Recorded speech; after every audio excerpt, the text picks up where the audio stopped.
En una tranquila casa en una pequeña isla inglesa, un hombre y una mujer de unos 60 años aparecen sentados en sus sillones como si simplemente estuvieran echándose una siesta, pero nada más lejos de la realidad.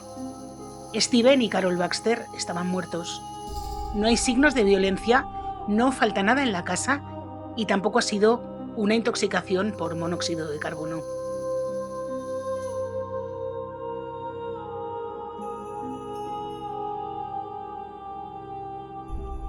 Hola a todos, yo soy Julia y hoy os traigo un caso desconcertante en el que vamos a ver de todo: fraude, manipulación, catfishing y muerte.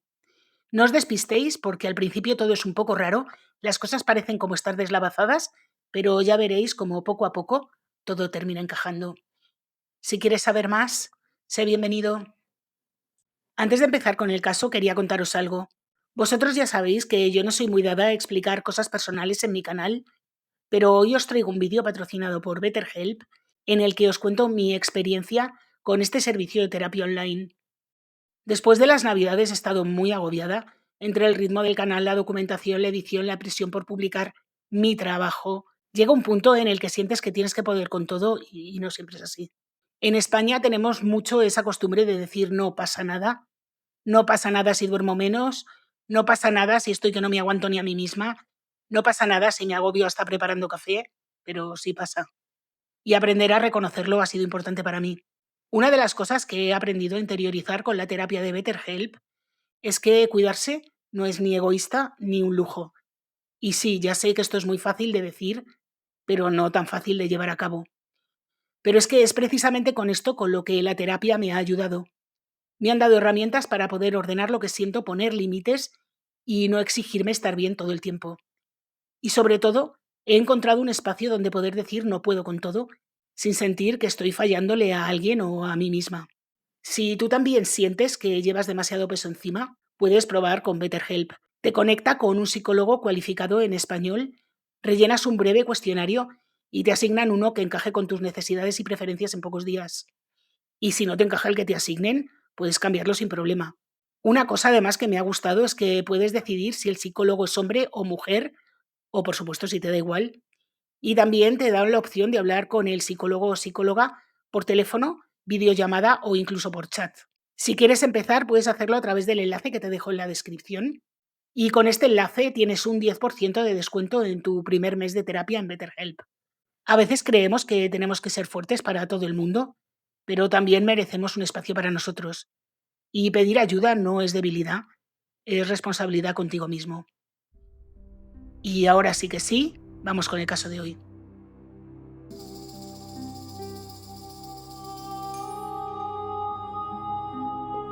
Nuestro caso comienza el sábado 8 de abril de 2023, cuando los Baxter no contestan a ninguna comunicación. El matrimonio formado por Steven y Carol Baxter vivía en Mersea Island, en la costa oeste de Inglaterra. Ambos tenían más de 60 años y Carol padecía una enfermedad autoinmune que poco a poco le estaba arrebatando la capacidad de desenvolverse con normalidad. Por ese motivo, sus seres queridos solían contactar con ellos con frecuencia por llamadas, mensajes y correos electrónicos. Así que la mañana del domingo 9, la preocupación fue en aumento y al no tener noticias suyas al mediodía, su hija Ellie Baxter, de 22 años, embarazada de 4 meses, decidió acudir a la casa familiar de West Mersea junto a su pareja Marcus. Nada más llegar, ambos intuyen que algo no va bien. Cada mañana Steven abría las ventanas al levantarse, pero ese día seguían bajadas y las luces estaban encendidas en el interior de la casa. Ellie llamó a la puerta principal sin obtener respuesta, así que decidió rodearla para probar por la parte trasera. Tampoco lo consiguió.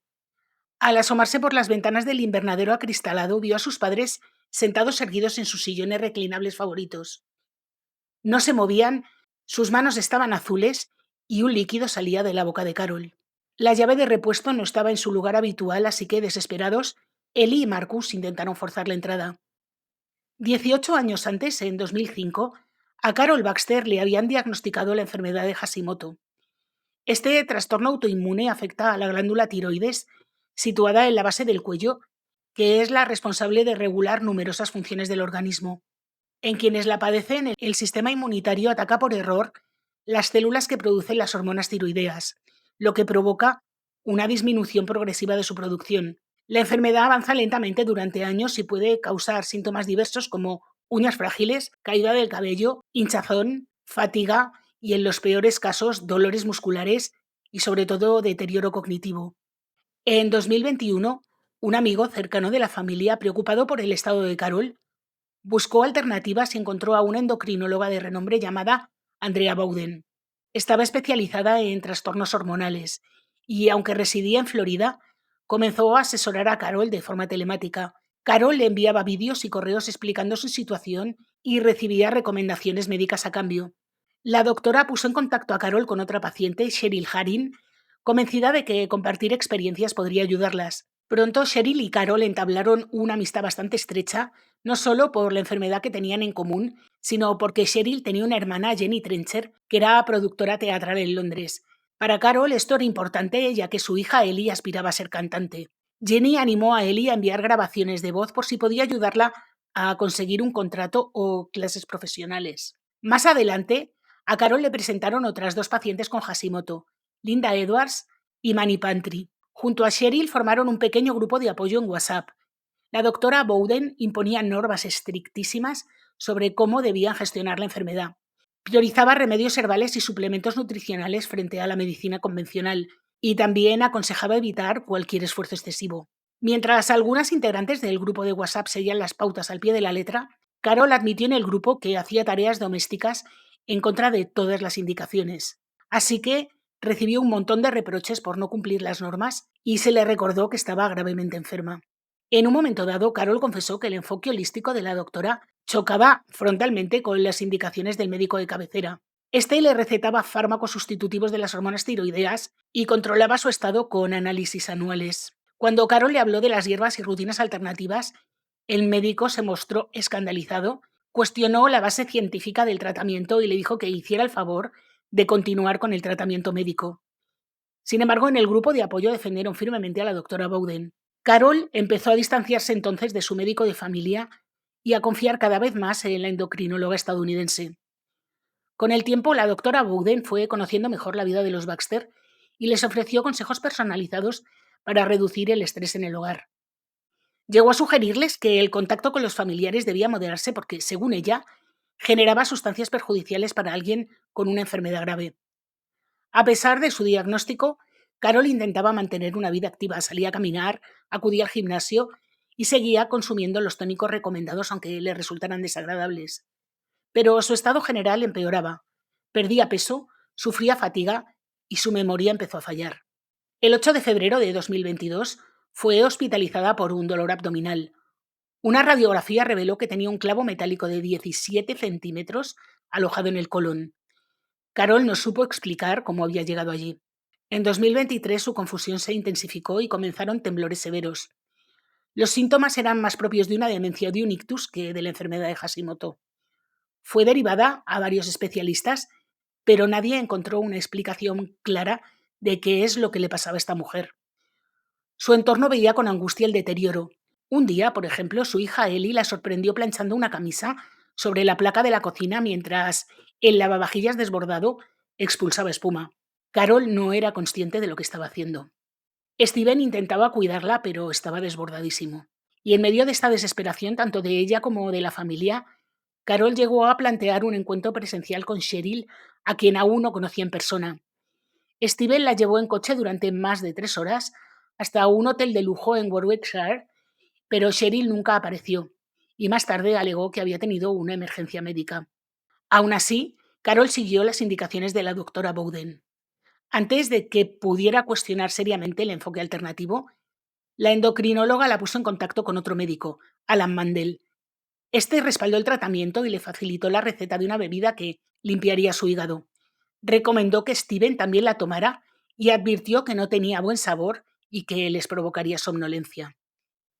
Y ahora, ya sabiendo lo que le pasa a Carol, vamos a volver al momento en el que Ellie llega a casa de sus padres. Ellie finalmente consiguió entrar en la casa gracias a la ayuda de un vecino que forzó la entrada con un martillo. Carol y Steven estaban fríos al tacto y cuando la ambulancia llegó al lugar ya era demasiado tarde porque ambos habían fallecido. Ninguno presentaba lesiones visibles, no había una causa evidente de muerte, ni se encontraban armas cerca. La casa estaba impecable y no parecía faltar nada. Surgió entonces una pregunta inevitable. ¿Cómo podían haber muerto dos personas al mismo tiempo, sentadas tranquilamente en sus sillones? Para Eli, lo primero que le vino a la mente fue una posible intoxicación por monóxido de carbono. Sin embargo, una inspección minuciosa del domicilio no detectó fuga ninguna de monóxido de carbono. Carol llevaba un marcapasos, un pequeño dispositivo implantado en el pecho para regular su ritmo cardíaco. El análisis reveló que su corazón se detuvo entre las 11 y las 2 de la tarde del sábado 8 de abril, el día anterior al hallazgo. La autopsia no encontró lesiones sospechosas, signos de violencia ni heridas defensivas. Tampoco el historial médico ofrecía respuestas claras. Steven se había sometido recientemente a una operación de rodilla y Carol padecía el trastorno de Hashimoto, pero nada justificaba esta muerte súbita. El caso fue clasificado como muerte sin explicación, aunque no sospechosa, y se programó una investigación judicial para una fecha posterior. Mientras tanto, la policía y el forense continuaron buscando respuestas. En el momento de su fallecimiento, Carol, de 64 años, y Steven, de 61, eran unos millonarios hechos a sí mismos. Vivían en una casa de 5 dormitorios, valorada en 1 millón de libras, es decir, como 1.200.000 euros, y eran miembros del Club Náutico de West Mercia desde hacía casi una década.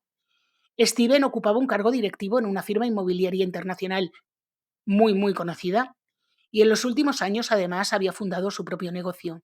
La idea le surgió tras reformar su baño y no encontrar una alfombrilla adecuada.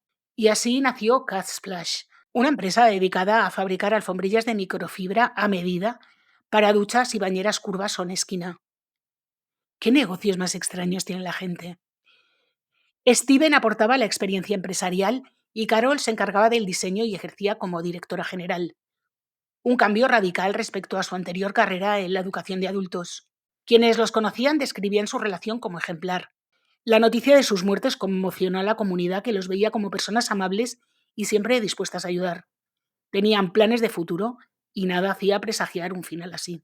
El misterio comenzó a aclararse, o no, cuando llegaron los resultados toxicológicos. En un giro inesperadísimo, resultó que ambos habían muerto por sobredosis de fentanilo. El fentanilo es un opioide que actúa sobre los receptores del cerebro y genera sensación de euforia. En su versión farmacéutica se prescribe para el dolor crónico, ya que es entre 80 y 100 veces más potente que la morfina. Bueno, supongo que todos habéis oído hablar de la famosa crisis del fentanilo que está arrasando en Estados Unidos. Pues esta sustancia en dosis elevadas reduce la frecuencia respiratoria y puede provocar depresión respiratoria, que es potencialmente mortal. Sin tratamiento específico para revertir sus efectos, la persona puede perder el conocimiento y fallecer, y apenas 2 miligramos pueden causar una sobredosis. Ni Steven ni Carol tenían prescripción de fentanilo ni antecedentes de consumo de sustancias ilegales.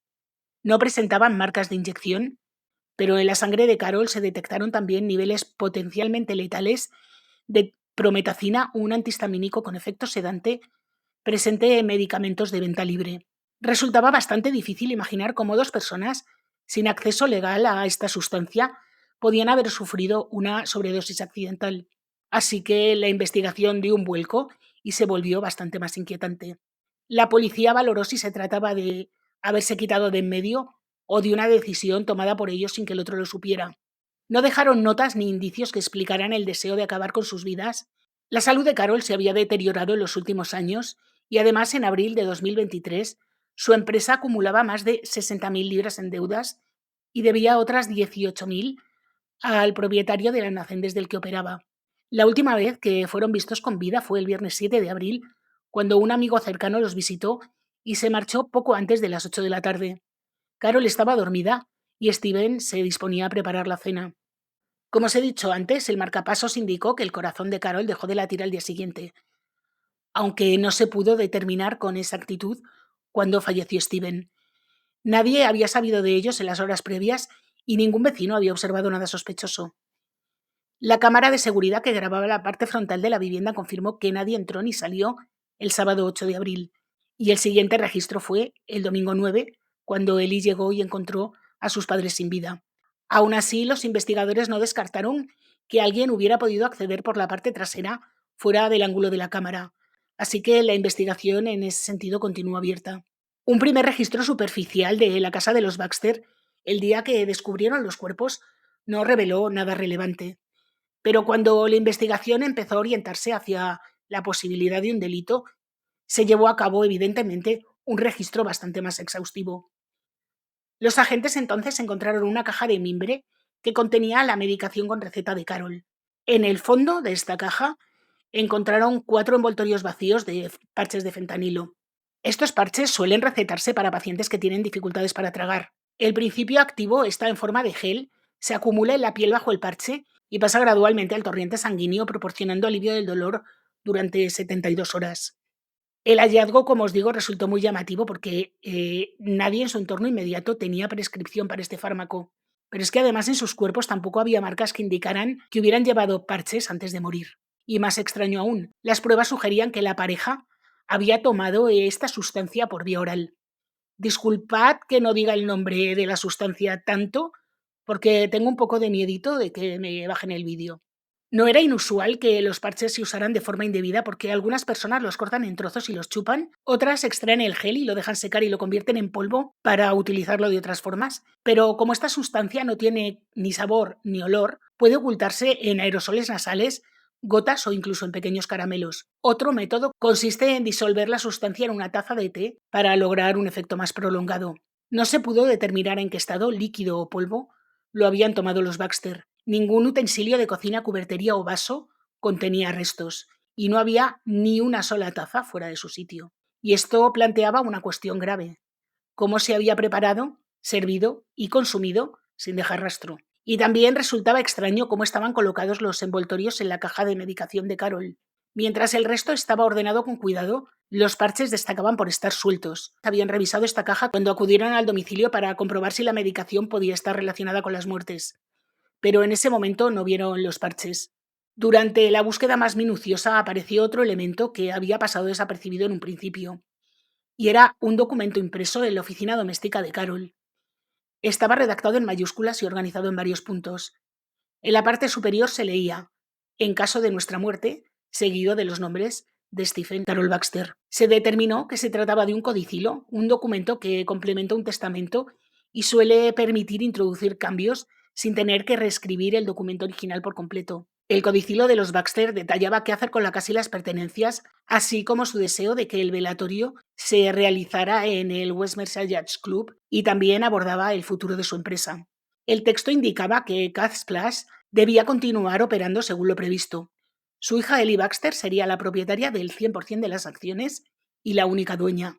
Se especificaba que no habría beneficio económico derivado de ello. Y añadía que su querido amigo, Luke DeWitt, sería el director y la persona con control significativo. Todas las decisiones empresariales recaerían en él. Y también se indicaba que, salvo un salario, no obtendría beneficio económico adicional. Cuando Ellie cumpliera 30 años, la dirección se dividiría al 50% entre ella y Luke. Ellie pasaría a ser la persona con control significativo, pero no podría destituir a Luke. Las decisiones se tomarían de forma conjunta. Además, se establecía que se concedería una subvención de 60.000 libras procedentes del patrimonio de Stephen y Carol para desarrollar nuevas ideas y apoyar el negocio. Este documento estaba fechado el 22 de noviembre de 2022, casi 4 meses y medio antes de que fallecieran, y concluía con la frase: acordado por Stephen y Carol. Sin embargo, el texto no hacía referencia en ningún momento al testamento original aprobado y firmado en septiembre de 2021. En ese documento habían dejado todo su patrimonio a sus hijos, los 2 que tenían en común y otros 2 que Carol tenía de una relación anterior. El testamento original no detallaba la gestión de Cat Splash, pero designaba como ejecutores del negocio a la hermana de Carol y a su marido. Además, es que este codicilo no cumplía con los requisitos formales para ser considerado válido. Aparte de los propios Stephen y Carol, el codicilo solo mencionaba a 2 personas: Ellie Baxter y Luke DeWitt. Ellie reconoció que en los últimos tiempos había habido discusiones familiares sobre el testamento y que el contenido del documento coincidía con conversaciones que había mantenido con sus padres antes de morir.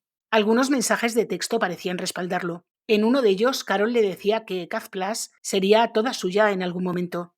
Sin embargo, en estos mismos mensajes, Carol expresaba bastante frustración por el escaso interés que tenía Ellie en este negocio. En el último año solo había trabajado 4 días y a menudo necesitaba pedir dinero prestado. Carol dudaba de la capacidad de su hija para gestionar el dinero y le escribió que no sabía administrarlo. Ellie aseguró que desconocía que la empresa estuviera endeudada y tras la muerte de sus padres contactó con un abogado llamado Martin Ellison, quien confirmó haber redactado el codicilo y respaldó su autenticidad. La otra persona mencionada en este codicilo era Luke DeWitt. Steven y Carol habían conocido a Luke en 2014, después de que respondiera a un anuncio en el que buscaban ayuda para crear la página web de su negocio. Con un máster en informática y reputación de ser honesto y fiable, parecía una buena elección. Luke era vecino de toda la vida de Mersea, donde vivía con sus padres. Trabajaba para el carnaval local y hacía voluntariado en un comedor social. Era introvertido y de carácter tranquilo y prefería los videojuegos y las convenciones de cómics a la vida social o a escalar posiciones en el mundo empresarial. No mostraba interés por el dinero ni por acumular riqueza. En reuniones de trabajo solía mantenerse en segundo plano, pero sus compañeros le consideraban atento y siempre dispuesto a ayudar.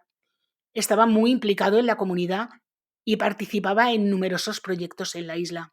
Luke cobraba unas 15 libras por hora 2 días a la semana y con el tiempo se fue implicando cada vez más en el negocio. Steven y Carol llegaron a sentir que la empresa estaba en buenas manos con él. Le dieron acceso a correos electrónicos y cuentas bancarias y participaba en las decisiones estratégicas para orientar a la compañía en una nueva dirección. Carol incluso le financió distintos cursos de formación para que pudiera ampliar sus competencias. Cuando el padre de Luke murió en 2021 a causa del cáncer, Luke pareció quedarse bastante solo, así que los Baxter lo acogieron aún más en su entorno, invitándole a cenas familiares y celebraciones especiales. Luke devolvió ese apoyo convirtiéndose en una especie de cuidador de Carol. Asumió un papel que aliviaba la carga de los demás y que le daba un propósito. Se lo tomó como una responsabilidad seria. Le facilitaron el código de seguridad de la verja principal y la ubicación de una caja con llave para que pudiera acceder a la vivienda en cualquier momento y comprobar cómo estaba Carol.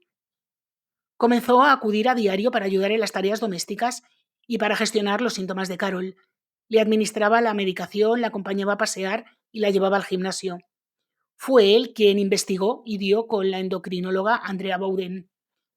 Los Baxter llegaron a depender muchísimo de él, y este comentaba que se sentía como un hijo adoptivo. Cuando Luke les confesó que le habían diagnosticado cáncer de médula ósea, la pareja se volcó con él. Le dieron flexibilidad para asistir a sus sesiones de quimio sin perder el trabajo, y cuando regresaba del hospital con dolores de cabeza y fatiga le cuidaban. En abril de 2023, Luke, de 34 años, llevaba 9 años en la vida de los Baxter y ya era un miembro más de la familia. Por eso su aparición en el codicilo no resultaba en principio extraña. Se había ganado la confianza de Steven y Carol y desempeñaba un papel central en el funcionamiento diario de la empresa, casi más que nadie. Ellie Baxter conocía a Luke, Ellie, la hija de los Baxter, conocía a Luke desde la adolescencia y lo veía como un hermano. Si le pedía dinero prestado nunca se negaba, y a lo largo de los años le llegó a prestar a Ellie unas 7.000 libras. El día que Ellie encontró a sus padres sin vida, la primera persona a la que llamó fue a Luke. Vivía cerca y acudió rápidamente. Cuando llegó a la vivienda, Ellie estaba tan alterada que el operador de emergencias no la entendía. Así que Luke tomó el teléfono, se presentó como un amigo de Steven y Carol y explicó con calma que habían acudido a la casa tras no saber nada de ellos en día y medio, que la hija había llegado primero al invernadero, que los había visto sentados, en fin, todo lo que había pasado. Cuando llegaron los paramédicos, Luke reunió toda la medicación de Carol en una caja para que la revisaran y además facilitó voluntariamente una declaración detallada a la policía, grabada con la cámara corporal del agente, en la que se describió como el amigo más cercano de Carol y señaló que Steven era más reservado. Sobre la posible causa de la muerte habló de la medicación tiroidea de Carol y comentó que a veces se olvidaba si la había tomado y podía ingerirla 6 o 7 veces sin darse cuenta. Afirmó que había visitado a la pareja el viernes por la tarde y que se marchó sobre las 8, cerrando la puerta con llave antes de irse a su casa a ver la tele. El sábado no fue porque, según dijo, querían pasar tiempo ellos solos. Pasó el día en el gimnasio con un amigo y llevando a su madre a tomar un helado. Cenó con Ellie y con Marcus y aunque la falta de noticias le inquietaba, aseguró que no regresó a la casa hasta el domingo, cuando Marcus le llamó. La cámara de seguridad exterior confirmó que había salido de la vivienda a las 8 del viernes y dado que la hora de la muerte se situó entre las 11 y las 2 del sábado, era la última persona que había visto a los Baxter con vida. Sus movimientos del sábado fueron verificados por los investigadores y por las cámaras. Así que simplemente le consideraron como un testigo y no como un sospechoso. Sin embargo, algunos vecinos contaron algo llamativo sobre Luke. Luke les había preguntado si tenían grabaciones de cámaras de seguridad que apuntaran hacia la casa de los Baxter. Dijo que esperaba una entrega en esa dirección que no había llegado. Entonces para la policía surgió una duda si quería ver las imágenes por lo del paquete o porque aparecía algo que no quería que nadie viera. En las semanas siguientes, mientras continuaba la investigación, Ellie intentó evitar el estrés. Con ayuda de Luke organizó el funeral de sus padres y él la ayudó en todo. No obstante, reconocía que la relación entre él y sus padres había sido complicada. Aunque había hecho mucho por ellos, su presencia constante y su actitud controladora resultaban bastante extrañas últimamente. Buscaba excusas para visitar la casa diario, a veces sin avisar, pese que le habían dicho que no lo hiciera. Y también se cuestionaba bastante, sobre todo últimamente, su ética de trabajo. Pese a las oportunidades que le habían dado en Cats Plus, parecía limitarse a lo básico. Steven estaba especialmente cansado de la situación y del malestar que Luke provocaba en su mujer. Steven buscó consejo en la endocrinóloga Andrea Bowden, que también te digo yo, que como consejera de salud todavía, pero empresarial no sé, pero bueno. El caso es que este hombre lo hizo. En correos electrónicos le explicó que Luke abusaba de su hospitalidad y jugaba con la mente de Carol. Preguntaba constantemente qué hacía y a dónde iba, y a veces ella sentía que este hombre la seguía. Aunque reconocía que Carol le tenía cariño, admitía que su relación con Luke era diferente y que necesitaba un descanso. La doctora respondió que era consciente de los efectos de Luke, pero lo consideraba un buen chico. Dijo que le había pedido que se mantuviera alejado unos días y señaló que él mismo le había escrito para decir que se quedaba con Carol a veces para que Steven descansara. Añadió que era una de las razones por las que Steven aún tenía esposa y que su relación había cambiado. Yo flipo con esto. Antes de morir, Steven y Carol empezaron a distanciarse de Luke. Pidieron a Ellie que recopilara todas las contraseñas del negocio que estaban bajo su control porque planeaban despedirle.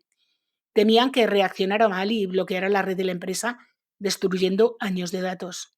Y aunque la atención policial se centraba cada vez más en Luke, los investigadores mantuvieron otras hipótesis abiertas. El codicilo, que no era legal, generó también sospechas sobre Ellie. Se barajó la posibilidad de que ambos hubieran conspirado para apartar a Steven y Carol y beneficiarse económicamente.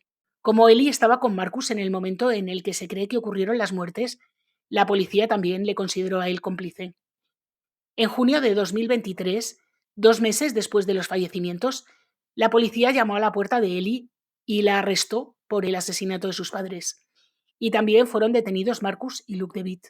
Ellie, embarazada de 6 meses en aquel momento, negó cualquier implicación. Afirmó que ni siquiera sabía que sus padres habían fallecido por sobredosis de fentanilo hasta que se lo comunicaron durante el interrogatorio. Tras 6 horas de preguntas, ella y Marcus quedaron en libertad, pero Luke permaneció bajo custodia. La policía había realizado varios registros y había hecho algunos descubrimientos inquietantes. En el momento de su detención, Luke llevaba una mochila que contenía varios parches de fentanilo, algunos abiertos y otros sin usar. Se los habían recetado a su padre durante su tratamiento contra el cáncer 2 años antes, y un registro en su domicilio encontró más. Luke explicó que estaba revisando muy lentamente las pertenencias de su padre y que había ido guardando los parches. Los metía en una caja y que pensaba llevarlos a la farmacia para desecharlos, pero que aún no lo había hecho. Los parches que llevaba fueron comparados con los que se encontraron en la caja de medicación de Carol y resultó que tenían el mismo número de lote. En la misma mochila, la policía encontró una cantidad increíble de Fenergan, el antihistamínico de venta libre, que contiene la prometacina, la sustancia detectada en niveles excesivos en la sangre de Carol. Las tabletas habían sido trituradas hasta convertirlas en polvo, con un mortero improvisado hallado también entre las pertenencias de Luke.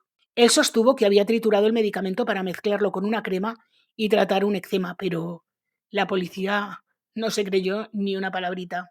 Otra bolsa encontrada a los pies de su cama contenía múltiples cápsulas vacías.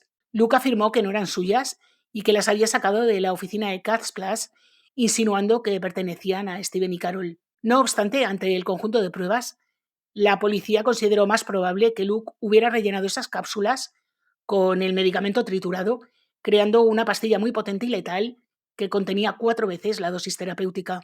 En esa misma bolsa también había decenas de clavos metálicos y coincidían con el que había aparecido de forma inexplicable en el colon de Carol el año anterior a su muerte.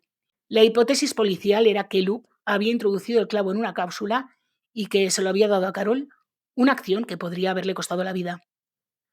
Los agentes incautaron 80 dispositivos electrónicos, varios teléfonos móviles, relojes inteligentes, iPads, portátiles, discos duros y memorias USB. Algunos teléfonos no estaban registrados y contenían tarjetas SIM que permitían comprar números en más de 80 países diferentes. Esos números podían usarse para hacer llamadas y enviar mensajes como si las llamadas procedieran de esos lugares. Y ahora ya vais a alucinar.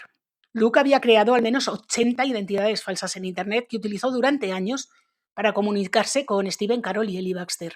El historial de mensajes en WhatsApp y correos electrónicos mostraba que la familia no sabía que en realidad estaban hablando siempre con Luke. La identidad más relevante que se había inventado el colega era la de la endocrinóloga Andrea Bowden. Bajo este personaje ejercía un control total sobre Carol. También creó a Cheryl Harin, Linda Edwards y Manny Pantry, el grupo este de amigas que sufrían todas la misma enfermedad y que le recriminaban a Carol no seguir las indicaciones de la endocrinóloga. Bueno, pues lo había hecho, evidentemente, para reforzar la credibilidad de la supuesta doctora y presionar a Carol para que siguiera las normas. Al principio las indicaciones parecían inocuas, como aconsejarle que no se esforzara en las tareas domésticas, pero con el tiempo las instrucciones se volvieron mucho más calculadas. Luke, a través de la falsa doctora, fue alejando a Carol de su médico de cabecera, de su familia y de su red de apoyo. Y cuando Carol empezó a dudar, inventó otro médico, Alan Mandel, para convencerla de continuar. Ellie presenció cómo la influencia de esta supuesta doctora perjudicaba gravemente a su madre. Intentó que volviera a su médico de cabecera, pero Carol se negó. Según Ellie, estaba completamente manipulada. Luke, además, no se limitó a crear a la falsa endocrinóloga. También inventó familiares y amigos de esos personajes, como Jenny Trencher, la productora teatral en Londres, y su historial de búsquedas mostraba que había investigado cómo cambiar la voz en una llamada en directo. En su teléfono se hallaron grabaciones en las que practicaba una voz femenina, aparentemente para hacerse pasar por esta productora teatral. Ellie había entablado una estrecha relación con esta productora, convencida de que podía ayudarla en su carrera musical. Durante un tiempo intercambiaron mensajes a diario en los que Ellie compartía detalles sobre las tensiones familiares en torno al testamento. No sabía que estaba transmitiendo esa información personal a Luke. Cuando murieron sus padres, Ellie informó a Jenny, que respondió con un mensaje de condolencias.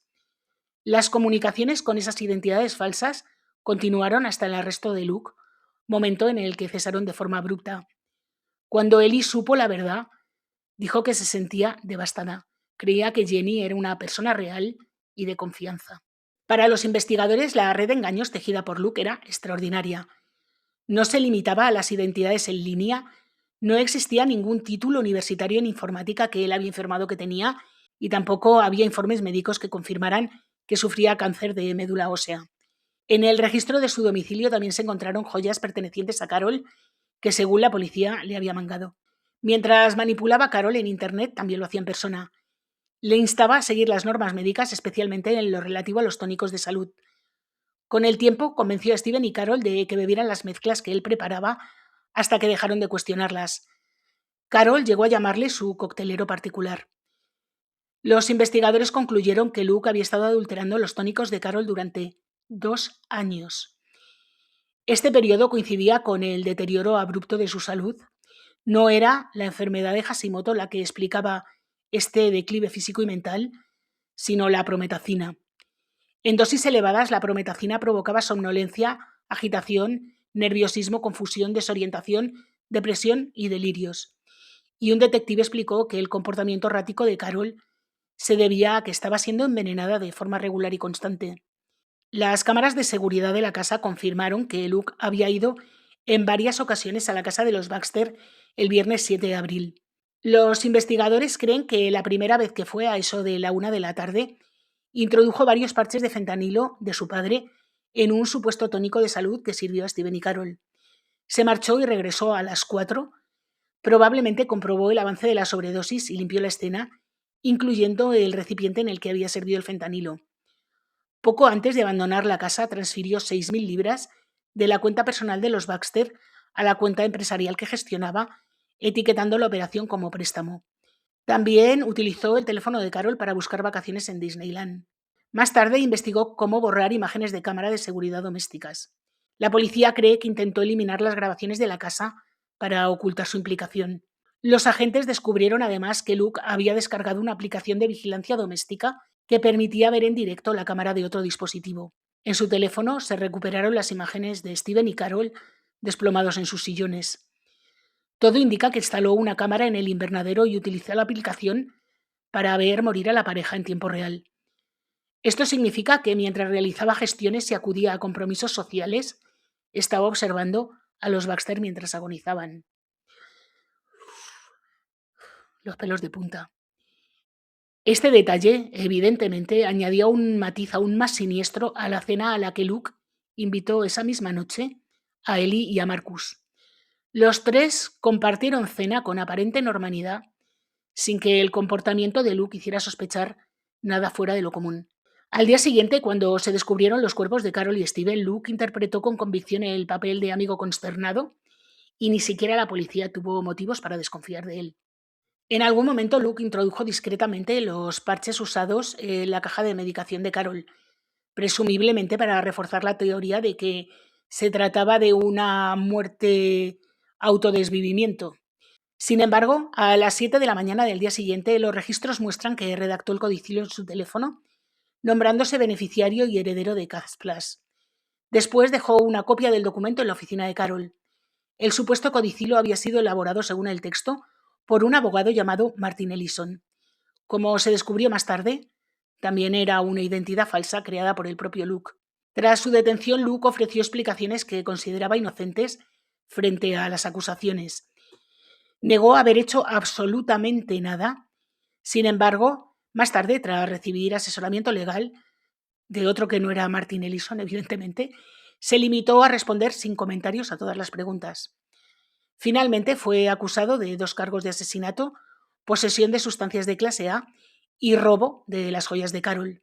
Luke DeWitt se declaró no culpable antes de que comenzara su juicio, que se prolongó durante 6 semanas y arrancó a mediados de febrero de 2024. La defensa intentó demostrar que no tuvo participación alguna en los hechos y en un momento dado incluso intentó implicar a Ellie Baxter, señalando que ella también se podía beneficiar económicamente de la muerte de sus padres. Luke subió al estrado en su propia defensa e intentó presentar los hechos como, lo que os digo, una muerte de autodesvivimiento cometida por Steven Baxter. Aseguró que las bebidas que habían servido eran inocuas y que no contenían ninguna sustancia. Y también sostuvo que la creación de la falsa doctorandea Bowden y las demás identidades había sido idea de Steven para dar apoyo emocional a Carol. Que se puede tener tanta jeta, de verdad. La acusación replicó que las extensas comunicaciones que Steven mantuvo con estas identidades nunca dio a entender que supiera que Luke estaba detrás de ella.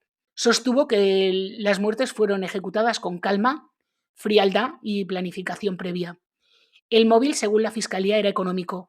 Luke conocía en detalle la situación financiera de Plus y sabía que la empresa prácticamente había dejado de operar por las deudas y que no había forma de devolver las 5.000 libras que él había prestado últimamente para impulsar su crecimiento. La acusación añadió que Luke obtenía una satisfacción sádica del sufrimiento ajeno. En palabras del fiscal, Luke engañó a todos presentándose como un miembro ejemplar y amable de la comunidad cuando en realidad era uno de los hombres más peligrosos con los que la policía se había encontrado. Para los investigadores fue precisamente su arrogancia lo que precipitó su caída. No ocultó bien las pruebas y creyó erróneamente que podía utilizar fentanilo para matar a 2 personas sin levantar sospechas. Aunque la defensa presentó testigos que hablaron de su buen carácter, la fiscalía advirtió al jurado que no se dejara seducir por la apariencia. Así que, tras 3 días de deliberación, el jurado le declaró culpable por unanimidad. Luke permaneció impasible al escuchar el veredicto. En la sentencia, el juez calificó sus actos de crueles y sin sentido, y señaló que había acabado con la vida de Carol y Steven causando dolor y sufrimiento, especialmente a sus hijos, a quienes había condenado a años de trauma. Le impuso 2 penas de cadena perpetua con un mínimo de cumplimiento de 37 años. Luke nunca ofreció una explicación clara de por qué se volvió contra la pareja tras años de amistad. No se determinó que padeciera ninguna enfermedad mental que alterara su comportamiento. Eli afirmó, sin embargo, que notó un cambio en él tras la muerte de su padre. La policía cree que, dada la forma en que acumulaba los parches, podía haber vuelto a acabar con alguien de no haber sido detenido. De hecho, se investigó si pudo estar implicado en las muertes de su padre y de su abuelo. Y si os lo preguntáis, meses después de la muerte de sus padres, Eli dio a luz a una niña sana. Pasado un tiempo, Eli recordó que durante su embarazo Luke le ofreció bebidas energéticas, aunque apenas daba un sorbo, le provocaban una reacción tan adversa y una somnolencia tan grande que decidió que no iba a tomarlas más. Así que le quedó la inquietante sospecha de que a lo mejor también había intentado envenenarla a ella. Y bueno, con este dato tan horrible me despido. No sé si conocíais el caso o no. Yo lo he conocido a raíz de otro caso de múltiples identidades que he hecho en letra pequeña. Se llama Querido Bobby, por si queréis ir a verlo. Os lo voy a dejar enlazado en la caja de información. Un caso muy interesante. Y bueno, como os digo, yo de este caso me he enterado bastante recientemente y es un caso que me ha gustado mucho hacer, así que espero que a vosotros también os haya gustado. Si es así, por favor, dejadme un like, activar la campanita, comentar, compartir, suscribiros si no lo estáis. Recordad que tengo otro canal, Letra Pequeña, donde subo vídeo todos los martes y en este subo vídeo todos los viernes. Así que hasta la semana que viene.